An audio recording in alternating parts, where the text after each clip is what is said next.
एहन सुंदर भसुर जी के हाथी जेना दाँत है। एहन सुंदर भसुर जी के हाथी जेना दाँत है। अही दाँते फाड़ा लगलै मड़ाबा के बाँस है।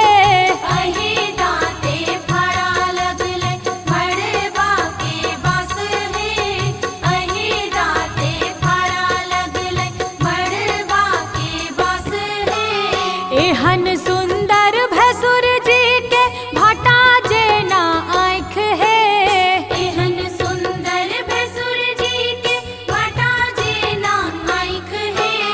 ताकै छै मुँह तका जेना लाख कारी मना है। ताकै छै मुँह तका जेना लाख कारी मना है। ताकै छै मुँह तका जेना लाख कारी मना है।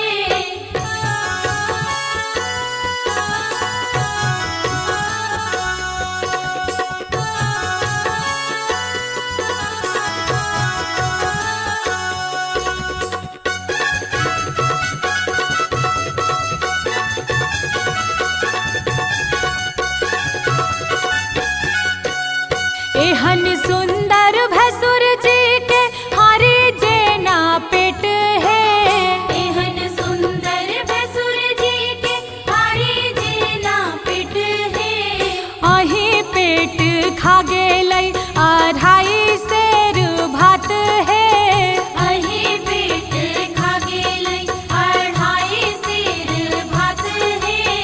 अही पेट खा गेलै अढ़ाई सेर भात है। एहन सुंदर भसुर जी के नमहर टांग है। एहन सुंदर भसुर जी के नमहर टांग है। चलै लटपटा का जेना पीने हो